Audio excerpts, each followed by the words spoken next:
baby. Hello, everybody. Chuck Ramsey, the Lawdog, here with you on a Wednesday night as we're going to bring you the reboot of the Western Oklahoma Sports Night podcast. And a special guest with me tonight is my friend Jon Matthews, and he is here with us live from the 95.5 the Coyote Studios, KWEY FM. And Jon, you are need to unmute yourself real quick. Sorry, I did that, and then now you're not being heard. So there you go. If you know Todd Bruner at all, he's lost his keys, so that's why.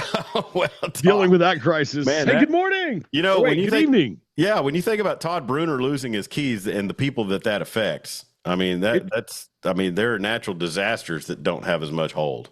We always say when he gets fired, there's about 10 people they're going to have to hire to replace him. Yeah, they're going to have to do something, aren't they?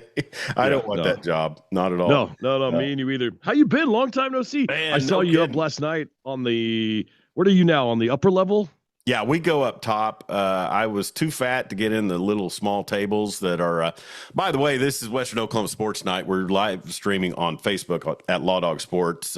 Maybe here before long we'll have a West Oak Sports Facebook page to stream to. But yeah, I go up top for two reasons. I've gotten too thick to get behind those little tables that they set up for us, and those little tables don't serve a lot of purpose. And then plus, anytime the Tri-City schools come out to the Eagles Nest, I tend to irritate them greatly, and they don't particularly care for my excitement for Weatherford basketball. Well, plus when you give the referees a hard time, they can't hear you. You know, I only do that on the road. Oh, okay. I think I was at a road game. Oh gosh, where was I? I screamed out it was during a JV game at Newcastle last Friday, and the girls' assistant Shelly Pond, who's just a legend in Western Oklahoma basketball, she was pretty miffed at the official on the possession arrow that he seemed to ignore. And my voice carried really well in a really quiet situation. And I was like, let him hear about it, coach. And I had a lot of people turn around and go, oh, that's you. But anyways. Things you're supposed to kind of not say. Yeah, so we're streaming live on Facebook. We'll save this episode on the Lawdog Sports Facebook page.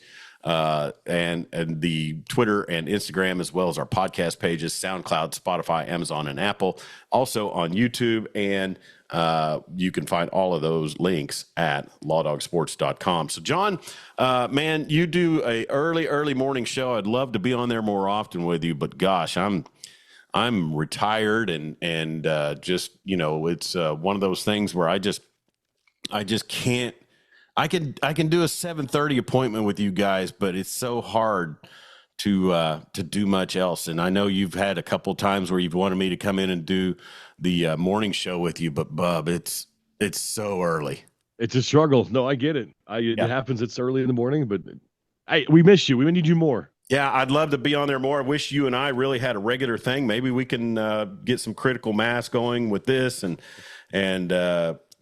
you know, just get too big to fail. How about that? That's a good idea. Hey, we've got our guest here with us now, and he's joining us via the Lawdog Studio Sports Line, and his name is Jon Moore. He's a longtime friend of mine, and we go way back to the KSEY Seymour days when I was broadcasting and programming for an actual Rangers affiliate. And Jon has been covering the Rangers in earnest for now going on, I think, 6 or 7 years. Jon Moore, how are you doing, buddy? I'm good. How are you doing? Doing great, man. Jon Matthews here with me. He's a DFW product. I think he's been on before when we've had you on. And, man, baseball season is so close. We're close. Jeff and I just booked Jeff's heading to spring training, I believe Sunday. He'll be there next week, and then him and I go out March the 3rd through the 9th, and then he goes back one more time. He always goes when they set the schedule, set the roster.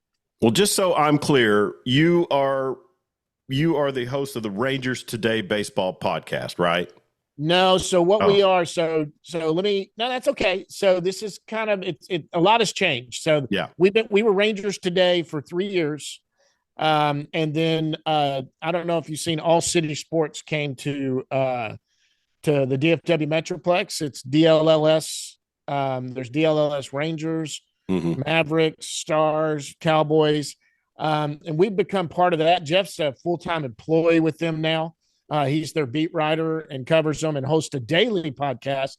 And him and I are with the DLLS Rangers Weekly Podcast. Oh, okay. And so I'm just I never did this full time, so it's part time with me.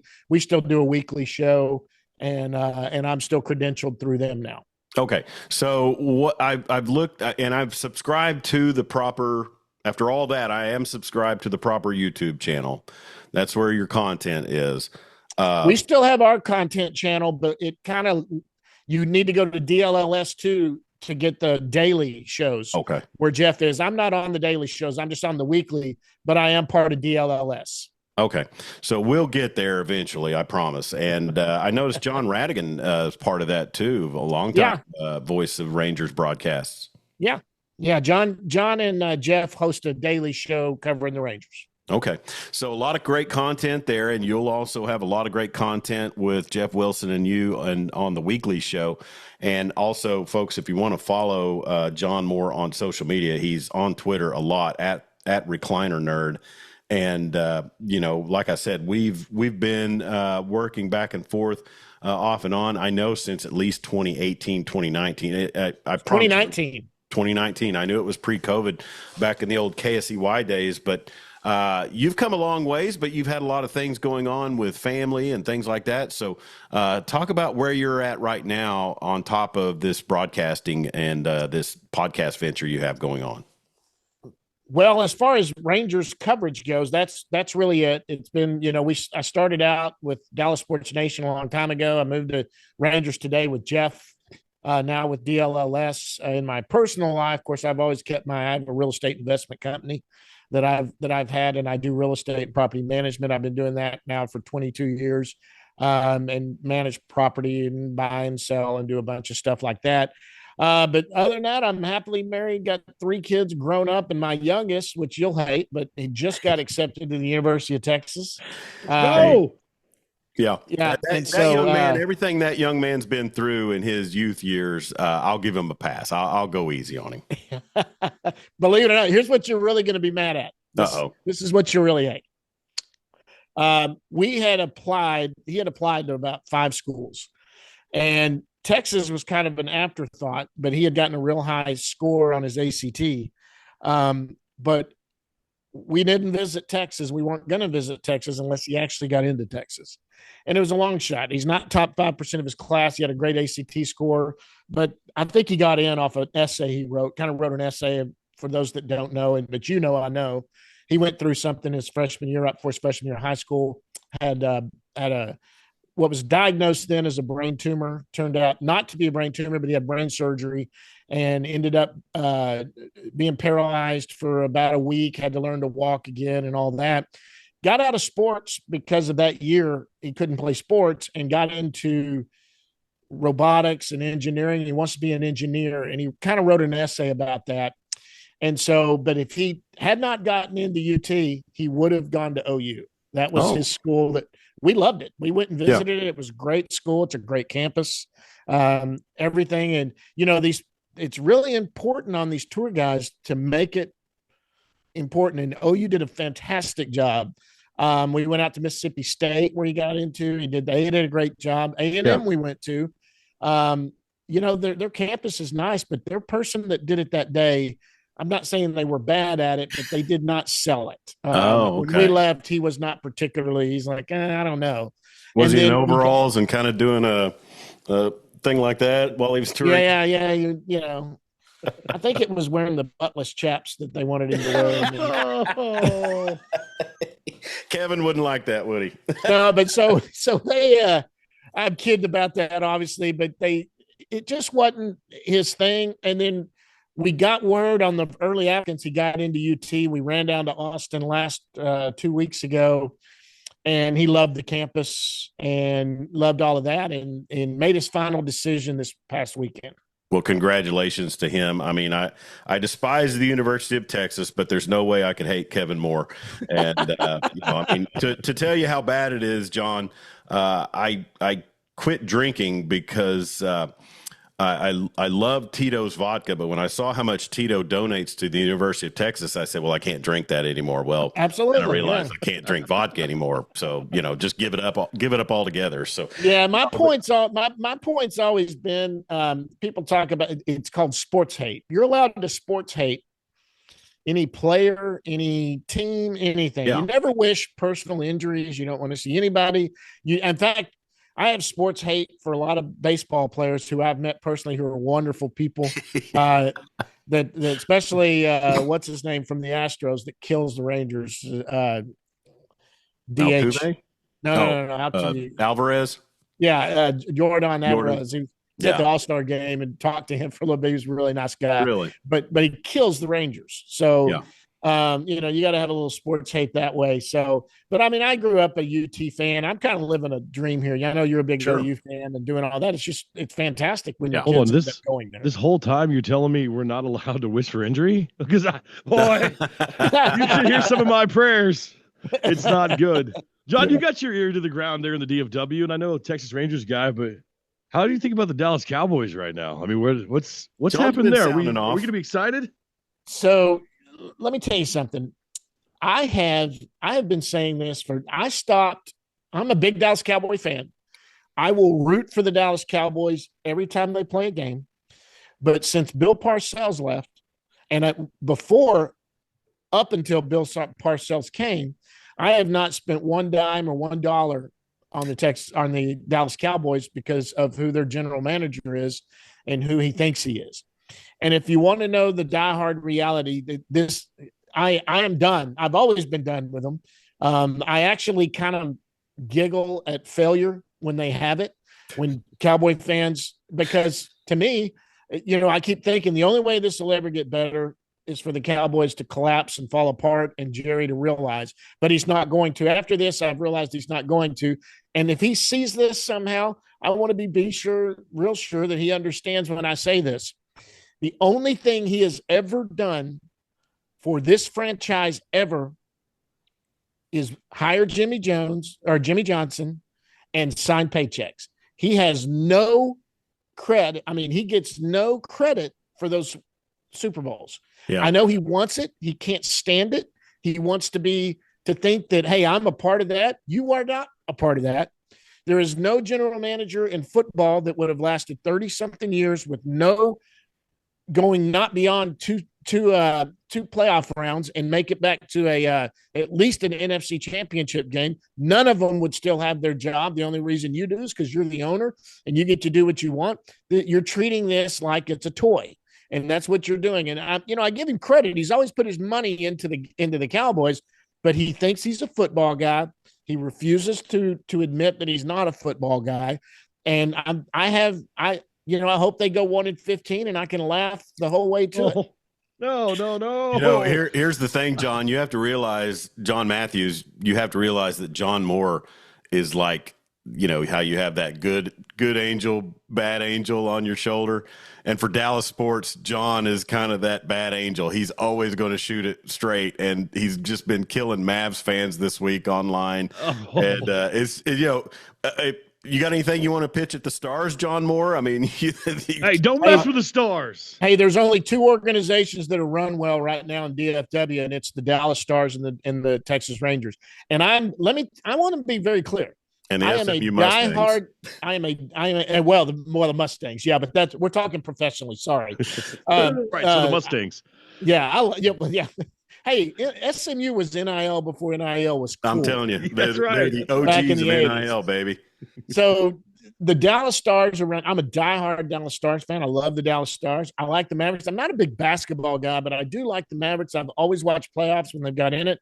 I was celebrating like everybody and rooting for them last year in the finals. I was rooting for Dirk when they won it that year. I'm always rooting for the Mavericks. I root for the Cowboys. I made my little joke there a while ago, but that trade, I'm still confused at what in the world they're doing. And it smells like, to me, and I like to go all conspiracy theory on it.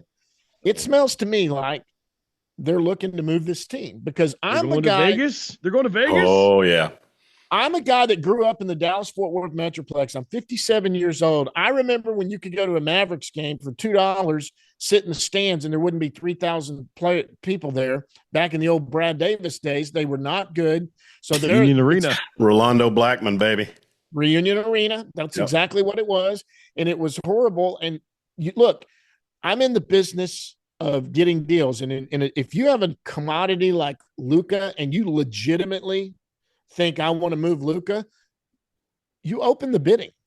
I mean, look, you get multiple first round picks along with the superstar or whatever. It's a hard sell to sell that you traded Luka. The worst part about it is what you got back, which was so much less than you could have gotten anywhere else. And I'm learning this through all the diehard Maverick fans that follow me, because I'm having to ask them, this is a crappy trade, right? I mean, I'm not stupid.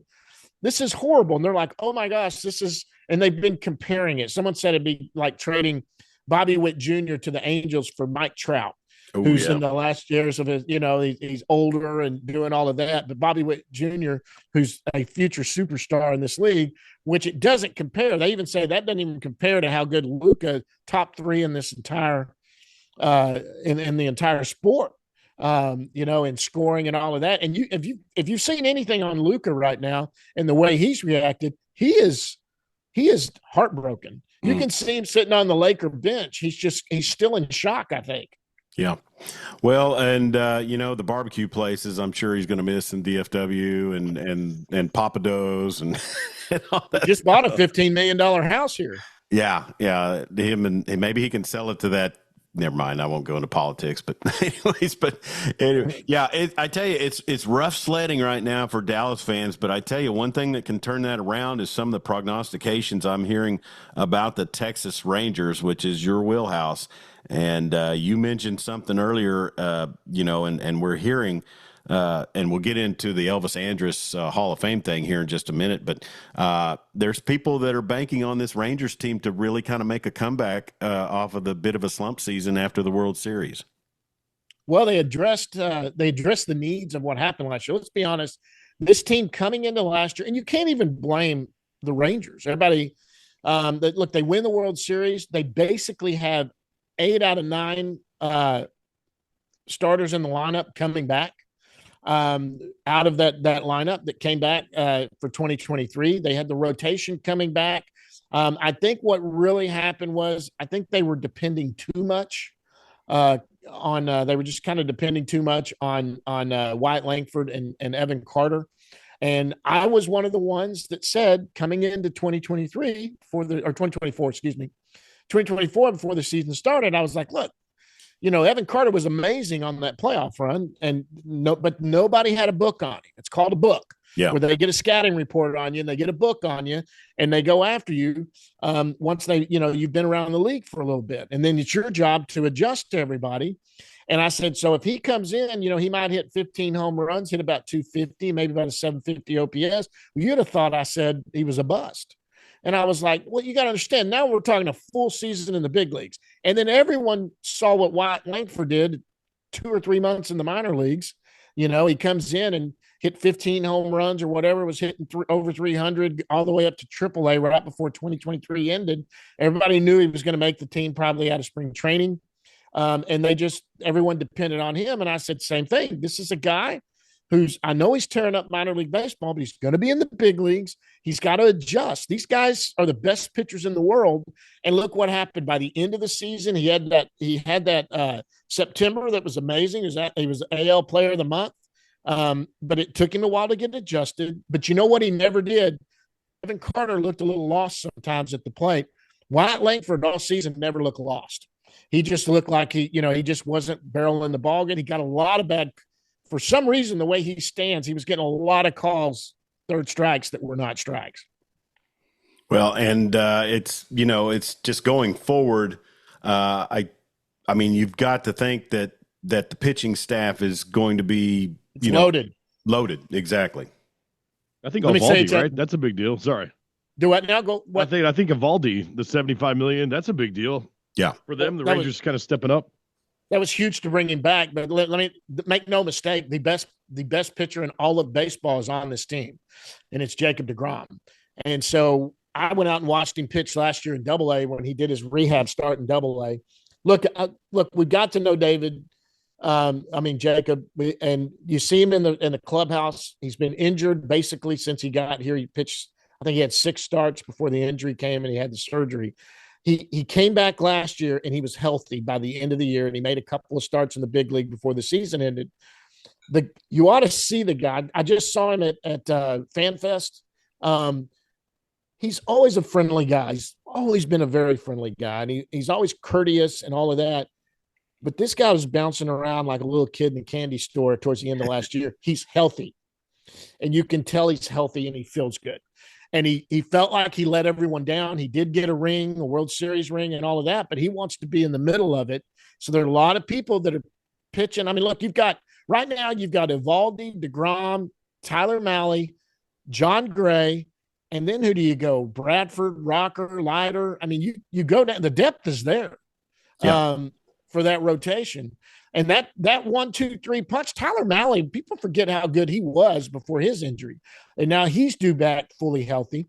Kumar Rocker may be a number 1 pitcher in this league and right on the verge of it. He looked good. He tore up the minor leagues before he made his debut last year. He'll make this rotation. And everyone sleeps on John Gray. We just had him on the show a couple weeks ago.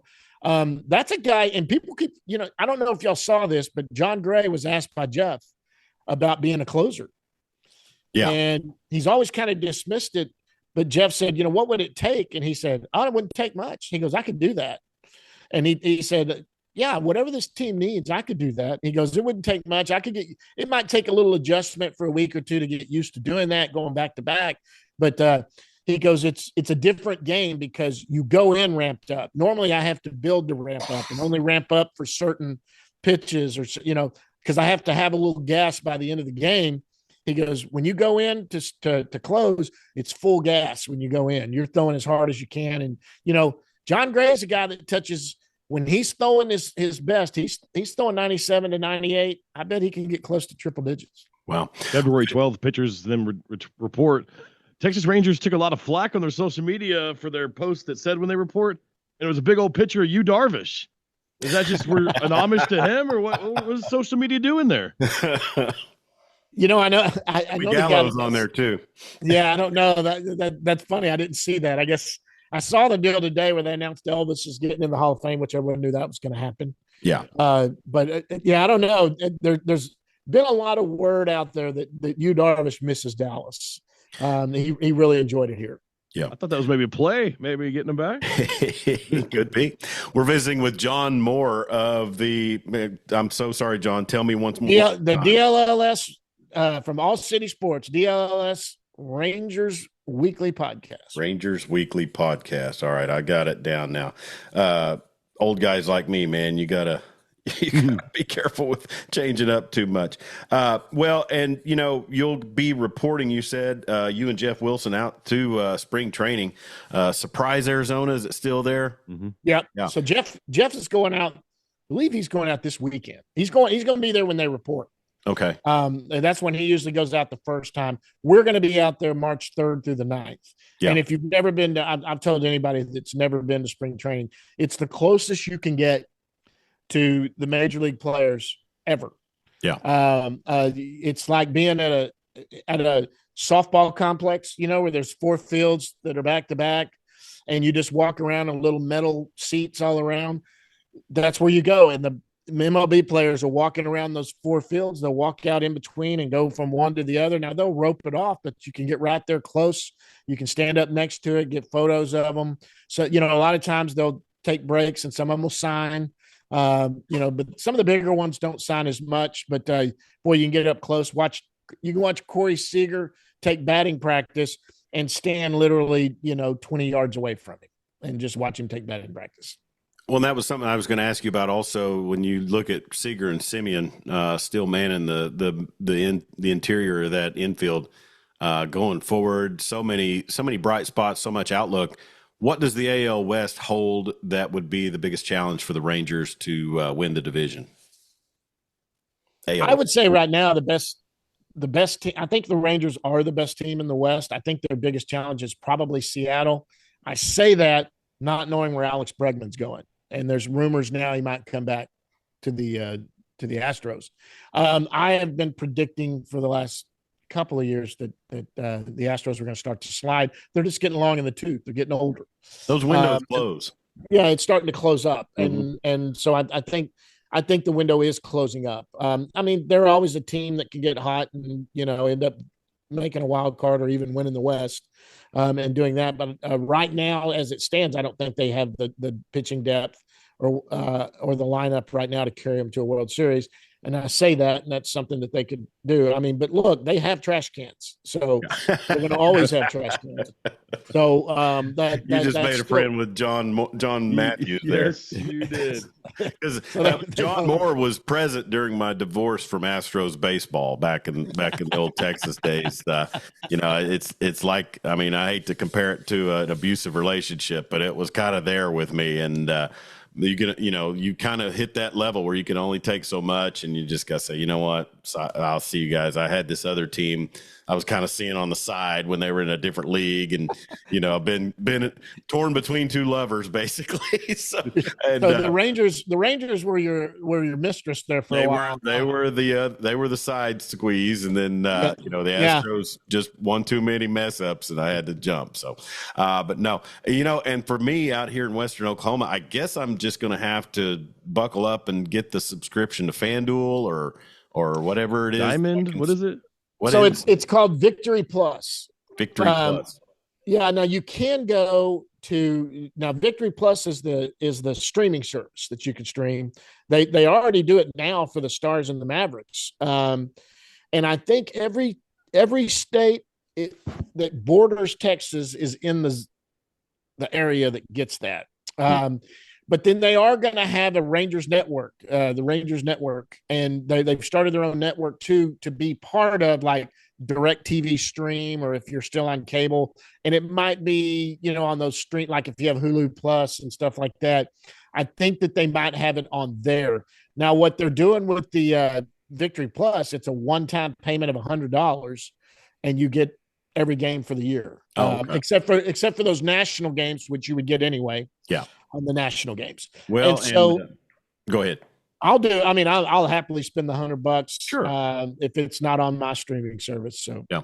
Well, and John and I need to really start applying some pressure to our employers at the radio station we work at to become a Rangers affiliate, because I got to say it was kind of cool when I was at KSEY and Seymour getting, season tickets, and then when they went to the app and you didn't have to mail paper tickets to somebody who wanted to go, you could found some family members of Jon Matthews to go last minute and stuff. But, they really do take the Texas Rangers really do take good care of their affiliates. And I still get emails from some of the affiliate coordinators there asking me about KSEY, and I'm like, I'm so sorry, the owner passed away, and they're not even on the air anymore down there.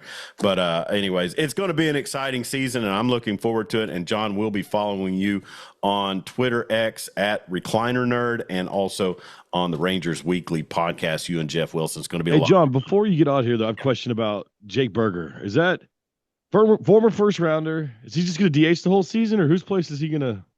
So I'm wearing I don't know if you see this. I see it now. This is that Montana State. Oh, Missouri Southern. Missouri State University. Yeah. And my oldest son goes there. It's in Springfield, Missouri. Jake Berger went to Missouri State. And it was funny. I obviously have Texas Longhorn gear, and I've always had it. So I'm about to get a lot more because my son's going to go there. But I have gear from where both my kids went to school. And I have a real nice sweatshirt from Missouri State. And we went to Fan Fest, and Jake was there with his wife, and his wife's from Missouri State too, and then his parents, and they saw me. I didn't even see him. I was looking at something else, and Jeff goes, "Boy, they're looking at you." And I go, "Who?" And he goes, "Berger." And I said, "Oh, it's because of this." He goes, "Yeah." He goes, and so I went out and had a long talk with Jake. Jake's going to play first, to answer your question. Probably going to play first most of the time, because you don't have a first baseman anymore. The only other one that would fill in is probably Ezekiel Duran, play some first base. Jock Peterson's played a little bit of first base, but Bochy prides himself on defense. And Nathaniel Lowe wasn't the greatest first baseman until they turned him into one. And then he became a Gold Glover. So, you can work and become a good player. And so I think Berger will play first base most of the time against a good righty where they might want to go the all left-hand lineup. It might be something where, they slide in someone like Jock Peterson over there, or, Josh Smith. They said Josh Smith could play first base. That guy could play everything. And so, but I bet about 80 to 90% of it's going to be Jake Berger. And I got to finish this last question. I promise. Yeah, Chuck. You're good. No, I got nowhere to go, guys. Get into the meat of it, John. Yeah. The Texas Rangers, like I said, my whole life, I've been to all three stadiums. That's how I know I'm old now. I can say I've been to all three stadiums. So have I. Even back in the day when you could bring in your cooler and pre-wrapped hot dogs and all the drinks you wanted in it. Yep. It was great. But no, Chuck Morgan has been a part of my life since the very beginning, and he's one of those guys I've always looked up to. I get fortunate enough to do PA for the college here, the high school, and other things. And is he still going strong? Is he going? That guy's a legend for game day entertainment. He's a legend for his voice. He's a legend for the dot race originally. Just everything he's created for Texas Rangers is pretty amazing. One of the absolute nicest guys I have ever been around ever, Chuck. I could text him right now too. I've got his, I got his phone number. Chuck, you can't say anything about Chuck Morgan it's Hall of Fame, no doubt. He takes out of y'all. I don't anybody gone to the game at the new stadium and see what he does before the game. He sends around there and let they get in line and come in, and he shows them everything around there and does that. Now I always see Chuck because Chuck eats up where the media eats, and so he gets up there early and he eats and probably has to prep himself to go down there and take all the photos and do all of that. But that guy, I've never seen that guy ever say a negative word to anybody ever and disrespect or to a fan or anything. He will stop down and do anything. And you could, if you met him and could get his attention long enough, you could probably get him to come to your high school and do something for it. He's that kind of person. He just really is. He's just that good a guy. And you knew, the way they built the new stadium, the homage, everything they built, the shrine, if you will, like the whole museum piece that he's become, how important he was and is to the Texas Rangers.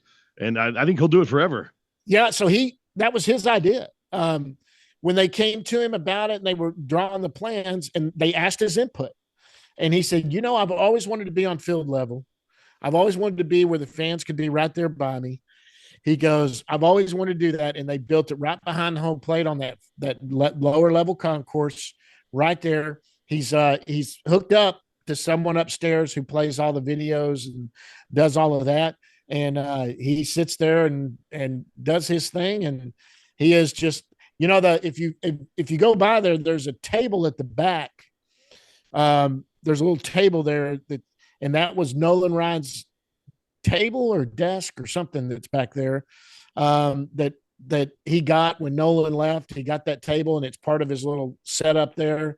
And then he has a little office that's inside of there to the side that he goes into. But I always see him, he's always up in the media room eating, sitting down with everybody, with the guys that do the grass and the guys that run the scoreboards and the people that are, that run concessions or whatever. He's just sitting around with all of them, having a soft drink and eating food and sitting there talking until he realizes he's got to go.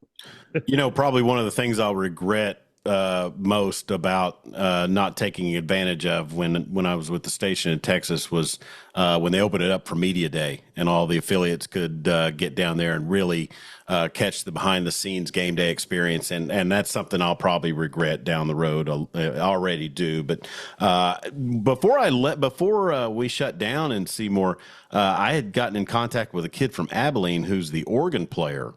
What's his name? I cannot remember his name. But that's pre-recorded. He recorded that and put that all together. And what is his name? Yeah, it escapes me. We follow each other. He messages me all the time. Yeah. God, I can't think of his name. Nice kid, but he said I got him in trouble because he recorded a promo for us for KSEY and introduced himself as the organist for the Texas Rangers and played a little bit. Apparently apparently it didn't get authorized through the communications, so I got him in a little bit of trouble, but he said it was all right. But let me see if I can find his name here. Yeah, it escapes me too. I have. What year was it? This would have been. His name is Dustin Tatro. Dustin Tatro, yeah, because I always said Tatro, and it wasn't Tatro. Yep. Dustin Tatro. He's out of Abilene. I think he does some radio work. He does now. Yeah, he does. Yeah, and he's a great keyboardist. Plays those big church organs and stuff like that. But Dustin Tatro, thanks for reminding me of that, John. So, anyways, well, listen, we're going to follow you intently throughout spring training, and we'll be sharing your podcast content on our pages. And you guys just do such a great job. Well, wait a minute, before I get out of here, tell me this now. Where are we at now? So KSCY. In fact, I still see, what's the little guy that was the Wichita Falls sportscaster? MJ Baird. Yeah, so they come to the World Series and all of that, and I see them all the time. They'll come find me and do that. So where are you at now? All right, so I was at Norman working remotely for KSCY programming. Right. Corey Hogue from Dave Campbell's Texas Football was on with us all the time. He was my co-host. MJ Baird, Robin Hearn, Taylor Hearn's sister when she was at Wichita Falls. You know, we had real contributors from the local sports media there on the show on the regular. And then my wife and I moved to Western Oklahoma. I wasn't able to keep up doing the daily show there because within 2 weeks of moving to Western Oklahoma, I got a play-by-play job for Weatherford High School here. Yeah. And then that was in November. By March of 2022, I got a full-time job as sports director at KWEY, where John has been the morning host for 20-some years now. I've been fired twice. He told me I'm a weakling for never getting fired. But anyways, Right Radio is the employer there. He's in their studio tonight. And we're giving Jerry's Diner in Weatherford a free promo, so that's always nice. Wait a minute. No, is this Weatherford, Oklahoma, or Weatherford? Yeah, Weatherford, Oklahoma. It's on Route 66, west of Oklahoma City. My wife's family was originally from Western Oklahoma, so we moved out here. I came to know John. We've golfed together a bunch, done shows together and talked sports. He's a DFW kid, but he's been up here a long time. So we're Western Oklahoma Sports Night, and like I said, wish I could somehow convince our ownership to jump in on being a Rangers affiliate, because it'd be really cool to get all the swag. I know that. So anyways. Yeah, I wonder what it would take. I don't know that part of the game. So it's probably a pretty good process. And unfortunately, rest in peace. He actually Saturday was 2 years since Mark Allabaugh passed away, the owner of KSCY, and then basically the FCC said once he passed, so did KSCY, and it just wasn't. It would have taken a rich person to keep that place on the air, and I had hoped that it would be me someday, but it just wouldn't have panned out. So it went dead about 6 months after, or about a year after he passed, and totally dead air. And then we tried to keep it alive for about a month or so after, and just it was too much. But it's sad because they were a Texas Tech affiliate and a Texas Rangers affiliate in that little, that's the crossroads of North Central Texas. There's 6 major highways that go through Seymour, Texas, and then 287 is another major one that's just 40 miles north. But I'd had aspirations to do something with that, but just wasn't the timing was never right. So that opportunity's passed. But we're just kind of I still do play-by-play, and John brings me on his show once in a while in the mornings when I can wake up that early, and I guess we would be the 2 primary sports figures in Western Oklahoma. No, absolutely. You, not me. A lot of people have to say no, and then that's when I get invited. Yeah. So what city are y'all in? Weatherford? Weatherford, Oklahoma. Yeah. How big a city is Weatherford? 12,000 people. And I don't think that counts the college. Southwestern Oklahoma State University is Weatherford, and they're D2, and we're going to talk a little D2 signing day in a little bit. But yeah, John is actually the PA voice for practically every sport that SWOSU has. Okay. So he's got the big booming voice, and volleyball is my favorite. Let's go. He's been the source of a spike in earplug purchases at the Pioneer Center in Weatherford. He gets excited and gets loud, but it's a fun game day experience. SWOSU athletics is really a quality. The results are coming, but I think they're a really quality D2 program, and it's so. How big is the radio station? How far does it go out? Well, there's 5 different ones. It's got about a probably, what do you think, John, 70-mile radius around Weatherford? Yeah, no, we cover Weatherford, of course. We go all the way to Hinton, past there into El Reno. All the way to the Texas border. All the way to the Texas border. It's pretty much Oklahoma City to Amarillo. The west portion of Oklahoma City can pick up the programming, and then there's a sports station in Clinton, and then a classic rock station in Elk City. So they really have Western Oklahoma covered radio-wise, and then really the streaming for high school sports. 7 high schools, and then SWOSU has all the streaming. So it's a busy sports season once it gets going for us, and that was a big reason why it was so hard for me to. Well, you retired from the police department. I did 29 years with Oklahoma City Police Department, and then like I said, we were kind of ready to get out of the metro and moved out here, and I'd wanted to go into work in radio, and within 2 weeks of being out here, I had a radio job. So can't complain. It's cool. Yeah. Listen, guys, my schedule should allow me to do it a lot if you need me.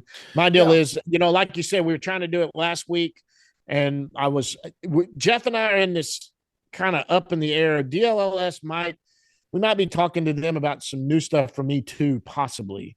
I might do a post-game show every night.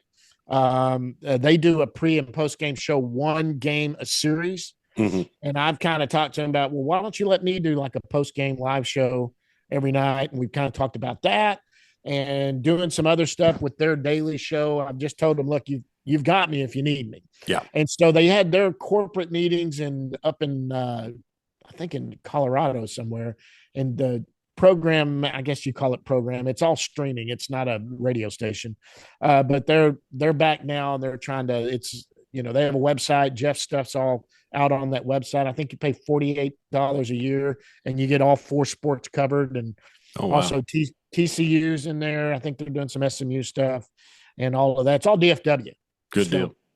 Well, listen, we're going to be sharing your stuff pretty heavy once you get out to spring training, and then also let's touch base back maybe right before opening day and get you back on and get a real good preview, and we'll probably know a whole lot more going into the week before, so you guys will have all of that covered. Man, John, so good to hear from you, and tell your son congratulations on getting admitted into UT. I'll give him a hook 'em, Chuck. Give him a hook 'em. No, I can't. Come on, Chuck. I will say this. OU fans irritate me. This is the OU symbol, not that. What is this? Is it?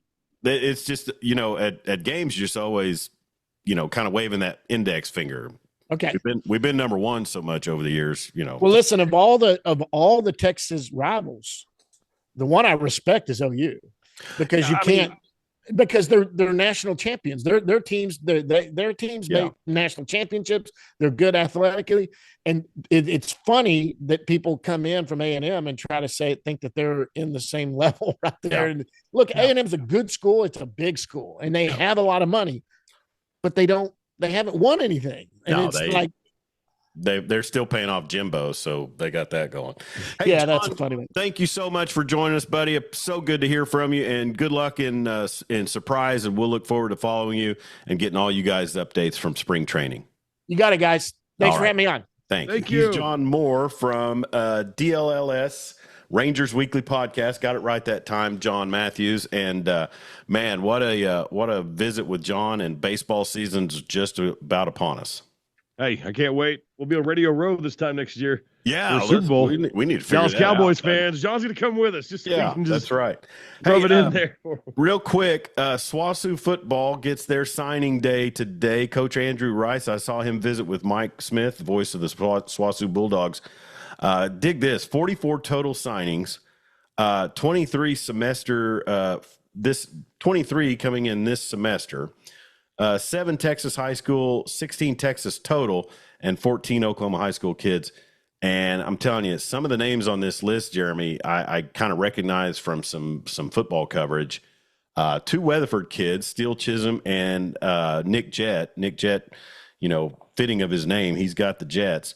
But really, as exciting as that is, we know what true freshmen, kind of fall into on even a D2 situation. Not saying that those kids couldn't come in, make some playing time, but some of these, he's got some D1 transfers in here, John. Yeah, what I see, Maddox for linebacker from Liberty Christian.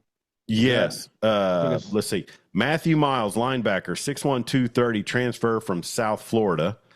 Azion Brown, 6'2", 210, a linebacker from Louisiana Monroe. They've got another one that transferred in, I think, from Harding. The transfers, West Texas A&M, one from a wide receiver from Texas State. Texas State was kind of balling last season. Let's see, Marcus Dawkins Jr. from Moore, Oklahoma. He's a transfer in from Oklahoma State, wide receiver, 6'3", 190. And then a quarterback, Steele Wassel, 6'3", 228 from Choctaw. He transfers in from the Sooners. So Andrew Rice, man, working the portal. That's got to be exciting news for SWOSU football. What'd you say, 23 transfers? I showed 23. I think the press release said 23 players enrolled in this semester. Yeah, okay, that's So right. it would That's be right. 21 transfers. incoming. Yeah. No, I'm with you 100%. And then I like the story. I see Nick Jett is listed as an athlete. Yeah. What is that? Where are we going with that? Just Kickoff see what return. happens? Punt returner, kickoff returner. I mean, I could see him doing that. Probably utilized in some of the wide receiver run game, whatever. I think he had 2 seasons ago when they had Reese Valines at quarterback. Seems like Weatherford football was just chunking it downfield, and he was getting the ball, getting behind the defense quite a bit. They didn't have the record they've had the last 2 seasons, but he was really kind of showing out. And then Steele Chisholm, man, if there's a high school player that has reminded me of Zach Thomas from Texas Tech, it would be him. The way he plays, kind of his frame. He's probably not as big as Zach Thomas, but a couple of years in college, he may be. But it just a hard-hitting kid, hard-nosed player. He was a great middle linebacker for Weatherford. We're excited. It's going to be big. It's Coach Rice. Was this year number 3? 2. This will be his second year. This will be his second season upcoming. And I think it can only get better. And you know what I mean? I don't mean in a bad 4 way. wins. I mean, he improved. But it was late in the season, too, once he got brought on. Like, he was towards the end. The recruiting's hard. It was a late hire, I guess you could say. It wasn't a post, I don't know. It wasn't. Harding, see, he was at Southern Arkansas. I don't think they made the D2 playoffs, or I don't remember quite that well. But, just it's one of those situations where, he came in from Southern Arkansas as their OC, takes over at SWOSU. And I mean, 44 players at just number odds alone, John, he's going to improve the team, right? Yeah, no, some of them should be good. And it should be a lot of fun. Coach Helton over there, he's getting them in the right direction. He keeps building the staff. And no, the crowd gets behind him. But I think I said this earlier. We were talking about, who was it? Oh, well, I was talking to Coach Boone this morning. She was on our morning show for SWOSU softball. And I said, man, I'll get out there and support, but here's the deal. You got to win. Yeah. You want to fill your stands? I don't care what sport you are. You're winning, we're coming. Weatherford is eager to get behind those teams. Well, and softball is going to be at the Raisin Canes Festival this weekend. I know they take on UCO on Friday. I think there may be some time changes for that, but that's a good festival to kind of gauge yourself in the early season. Baseball's got a home series coming up. They got Arkansas Tech coming in Friday, I think. SWOSU baseball's pick number 9, as well as softball in the GAC preseason. And then tomorrow night, are you going to be on the PA for SWOSU basketball? Yeah, we'll be there at the Pioneer Event Center. Yeah, right here. Ouachita Baptist comes in, then Southeastern on Saturday. So the homestand for Brett Weiberg and also his women's basketball counterpart, Jeff. Why'd you do that, Jeff? Jeff Zinn. Zinn. Jeff Zinn, sorry. That was a stall tactic to try to clear my mind and get a. But anyways, I'm pretty excited with Andrew Rice and the signings, and then also basketball. The men got some wins in Arkansas last week. Ladies kind of fell. I don't know. Jeff Zinn's probably going to have to get busy recruiting some more because he's going to be out of daughters here after this year, isn't he? No, you were right. But no, he's doing fine. He's got recruiting. He's got bringing in some good players, and I'm excited to see some of the younger girls kind of grow up a little bit underneath him. Is this just Anadarko North up here on the hill? No. We got some other players as well. Who's one of my favorites from Hydro playing over there? Yeah, the Berkey girl. Yeah, she's Reese awesome. Berkey. Yeah. Chloe Cantrell's a solid player, and really they've got Anadarko's got some horses on the women's side, athletic wise, and some girls that will probably translate well into the college game. Real quick, high school basketball last night. Your daughter, she was cheering at the Weatherford game, and her and about 100 others, I think, out there doing different cheers for Weatherford cheer. It was fun to see, and we tried to feature it as much as we could on the halftime broadcast. Big win for the Lady Eagles, man. They have been so close the last two times they've played Kingfisher to squeaking one out against them. And then last night they get the 53-47 win. Kingfisher began this week ranked number 5, I believe. And then Weatherford actually jumped a spot. They're tied for 15th with Elk City points-wise, but Elk City does hold a head-to-head victory. But technically, I guess we would be 16th. But the Lady Eagles, just what a performance, and 2 straight performances in a row. They played Newcastle last Friday, and that Newcastle team, John, has 3 girls who are legitimate 6'2". No, they're big. And we don't have a girl over 5'8". Maybe. Well, luckily we like to move the ball around, right? I mean, that was kind of what you learned after watching the first game against Kingfisher when it was 45-46, lose by 1. Kingfisher puts a ton of pressure on Weatherford, and I think that's ultimately how they were able to win that game. I kind of wonder why Kingfisher didn't keep the same plan in Weatherford. I don't know. We were getting tired. We're making bad passes. Yeah. Weatherford girls with a tough schedule to close out the regular season. They go to number 11 Tuttle on Friday. Then Tuesday next week, they go to number 8 Bethany. Then they'll wrap up the regular season at home against Blanchard and Clinton. One will be homecoming, one will be senior night. And then the boys, John, I mean, honestly, and we said we would talk about this before we got on the air.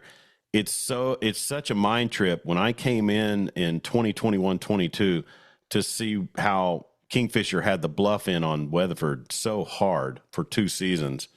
And then Weatherford broke the glass, ended their 80-game home win streak. And then after that senior class for Kingfisher graduated 2 seasons ago, they've had a humongous fall off. They lost their coach, Jared Reese, but I mean, they had to have had kids in the program for a long period of time from youth basketball up till high school that wouldn't have had this kind of drop off. But I mean, Weatherford, they just toyed with them last night. Well, there's 2 things there. One, Weatherford special. We know that they've been, not only the top program in the state, they're the top program in the nation. Like they're very competitive. They're very good. And my question is, what did Kingfisher do wrong that Weatherford won't repeat next year, the year after? What's the steps? Well, I mean, obviously high school sports is cyclical. Now you have the programs that like Clinton football, they run the same program all through Pee-wee to high school. What kids know going in what they have to do. And I think Weatherford has a bit of that too. But I mean, I've never seen a program before in my life that wasn't some select prep program with 4 6'6" on the team. And then, this year, 3 6'6", and you bring in just a dead eye shooting point guard. Jackson Smith hit 5 threes last night. He's 6'4" and a junior. And if he was at any other school west of I-35 right now, he would be their standout. No doubt. There's a lot of talent there. And what they've said, the problem they have, there's no depth, right? That's been the fight that they've had the last 2 years. And that's Coach Bull can go 8 deep if he had to. Last season when Ethan Sage fouled out against Douglas, which, I mean, full disclosure, Crossings Christian could present a problem in the state playoffs, but it's Douglas. I mean, you have to get over the Douglas hump. And to me, and plus, in full disclosure, Jaden Nickens has made the transfer back from Sierra Canyon in California. I was told last week he's on the roster and going to play with Douglas, and I think they play Friday night against Crooked Oak, so he'll probably make his debut there maybe. But and he's a special athlete, but we had him down 16 in the third quarter last season, and we've got special athletes too. You just have to go out and get it done. That's just all there is to it. It's a golden era of basketball in Weatherford High School, unparalleled, I'm sure. But you got to go get it done. It's just all that bears down to it. And it's one of those things. They played in the Tournament of Champions. They played in that Sickle Cell Foundation Festival to try to really up the ante on competition. They went to Amarillo thinking that would be something of an upgrade in competition, because right now, I mean, these teams try to slow it down. They try to muck up the game, and we still beat them by 30 or 40. I mean, it's just, that's where they're at right now. Yeah, Rocking Creek, were they number 4? Was it Rocking Creek? What is that? North Rock Creek was number 3 or 4 in the state. Yeah. And won by 30 at that point. Yeah. Well, listen, I know you've probably got to get out of here. You've got family stuff going on, but let's plan on doing this again sometime soon. No, thanks for having us. And hey, come jump on the morning show anytime you feel like setting your alarm a little early. We'd definitely love to have you in the morning show with Val and just talk about some Weatherford high school sports. It's getting down to playoffs starting soon. I heard you had a listener that was complaining on 95.5 The Coyote about too much basketball talk. No. It wasn't. Okay, yeah, there was definitely a little complaint. Yeah. I mean, it's football season. I get it. But after Sunday, what do we do? Hey, real quick, who do you got winning Super Bowl Sunday? Eagles. Because I'm like the rest of America and hate the Chiefs. Fly, Eagles, fly, huh? No, I hate the Eagles so bad. Yeah. So bad. But I think they're better than the Chiefs. Yeah, I mean, Saquon, I think, is a huge difference maker. I mean, you can load the box, you can do what you want, and then, I mean, I don't think Jalen Hurts is so choked up that he couldn't complete a pass to AJ Brown, with a loaded 8-man box. You know what I mean? Yeah, as a Dallas Cowboy fan, this is the closest thing to 90s football that's existed in a while, and I'm telling you, the Eagles have it figured out. Yeah, they could probably do it. It'd be the first OU quarterback to win a Super Bowl. I didn't know that. I think Jalen's the first OU well, if you count Aikman, which he disowned OU when he left for UCLA, so I don't count him. But you don't count Aikman? No. Okay. He was very minimal at OU. So, anyways, well, listen, let's get out of here. Let you get out and get your family rounded up. I know it's Wednesday night. Thanks for joining us through everything you've got going on. Yeah, you're right. You're very welcome. I'm sorry. I think there has to be another one, but you're right. Aikman is the only other one. Yeah. No, thank you so much for inviting me. It's my pleasure. I'll do it anytime. And good to visit with you. Great time. And I know we went a little long with John Moore. We kind of brazed over everything Western Oklahoma sports, but there'll be more. All right. He's Jon Matthews. I'm Chuck Ramsey, the Law Dog. This has been Western Oklahoma Sports Night, joining us here on Lawdog Sports. And we want to thank John Moore from the DLLS Rangers Weekly Podcast. Follow us on Facebook, Twitter, X, Instagram at Lawdog Sports. Also, subscribe to our YouTube channel. And then you can leave us a message there on our website, lawdogsports.com. Listen podcast-wise, SoundCloud, Spotify, Amazon, and Apple Podcasts. Be safe out there. Don't text and drive, and sure don't drink and drive. And we'll talk to you real soon.